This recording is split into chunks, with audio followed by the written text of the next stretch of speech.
ජෙස්පේටයි බදාදා ජූනි මාසේ 4 නිර්භීතව ක්‍රිස්තුස් වහන්සේ ඉදිරියේ ආත්මයන්න් වහන්සේ කරුණ කරගෙන සිටීමේ ආත්මයන්න් වහන්සේ කරුණ කරගෙන ලැබී තිබෙනවා. Thank you very much God.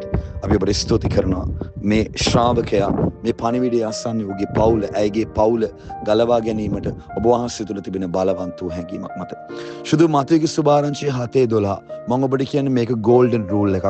මුළු බයිබල් එකේ පුරාවටම ගෝල්ඩන් රූල්ස් කීපයක් තියෙනවා. මේක එක ගෝල්ඩන් රූල් එකක්. මතයගේ සුභාරංචියේ මතයගේ ගිණුමේ 7:12 මොකද ඒක තියෙන්නේ? නුඹලාට මිනිස්සෙක් යමක් කරනවාට නුඹලා කැමතිද? නැවත මම කියනවා this is a golden rule. අමතක කරන්න එපා.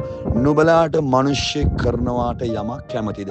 ඒ කියන්නේ ඔබලා කැමතිද මිනිස්සෙක් නුඹලාට සතුට දෙනවට, ආශිර්වාද දෙනවට, හිනාව දෙනවට, උපකාර දෙනවට, නුඹට අවශ්‍යතාවය ඇතිදී උදව් කරනවට, නුඹත් එක්ක ඉන්නවට ඔබ කැමතිද මිනිස්සෙක්? එහෙම නැත්නම් ඔබ කැමතිද මිනිස්සෙක් ඔබට රිද්දනවට? කැමතිද මිනිස්සෙක් ඔබට ඊර්ෂ්‍යා කරනවා? කැමතිද මිනිස්සෙක් ඔබට කතා හදනවට? කැමතිද මිනිස්සෙක් ඔබගේ මාර්ගය අවහිර කරනවා? නුඹගේ බිස්නස් එක නැති කරනවට? බයිබලයේ මතයු 7:12 golden rule. This is a golden rule. ජේසුස් වහන්සේ කියනවා නුඹලාට යමක් මිනිස්සෙක් කරනවට කැමතිසේක්ද එසේම නුඹලාත් කරපල්ලා පළමු කොට. Wow, what a golden rule. ඒ කියන්නේ ජේසුස් කියනවා නුඹ මිනිස්සෙක්ට යාඥා කරපන්. නුඹ මිනිස්සෙක්ට උදව් කරපන්. නුඹ මිනිස්සෙක් ගැන හොඳ කතා කරපන්. නුඹ මිනිස්සෙක්ගේ ගතිගුණ වල තිබෙන හොඳ දෙයක් ගැන නිරන්තරයෙන්ම ප්‍රශංසා කරපන්. මිනිස්සෙක් වෙනුවෙන් නුඹ පෙනී සිටපන්. මේ නුඹ කැමති දේ නුඹ මිනිස්සෙක්ට කරපන්. එවිට මිනිස්සෙක් නුඹලාට ඒ දේ කරනවා. wow, මාර කියමනක්.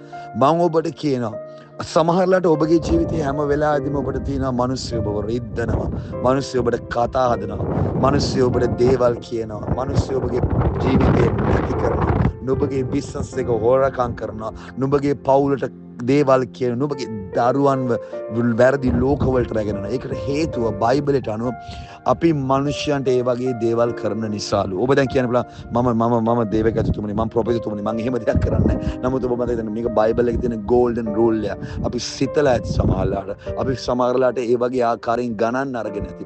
ඒකින්ද ජේසුස් කියන මිනිස්සෙක්ට හොඳක් කරන්න, මිනිස්සෙක් ගැන ප්‍රශංසා තෙපුලන්න මොකෙන්, මිනිස්සෙක්ගේ ජීවිතය වෙනුවෙන් නුඹ දෙවියන්ට යාඥා කරන්න, ඔවුන් බඩගින්න ඉන්නවා නම් කන්න දෙන්න, ඔවුන්ට ශක්තිය වෙන්න.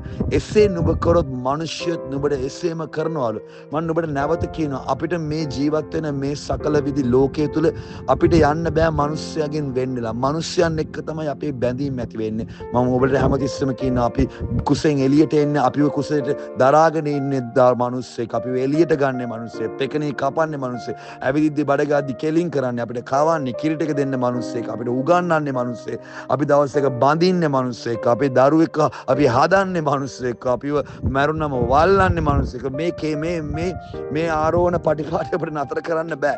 ඒකද මම ඔබට කියන බයිබල් එකේ ගෝල්ඩන් රූල් එක මතයු 7:12. නුඹ මිනිස්යන් ගැන අත හොඳින් කතා කරන්න. මිනිස්යන්ගේ හොඳ ගතිගුණ කතා කරන්න. දෙවියන් වහන්සේ ඔබට ඒ දේ ගෙනල්ලා දෙනවා. Wow, praise the Lord. Have a blessed day.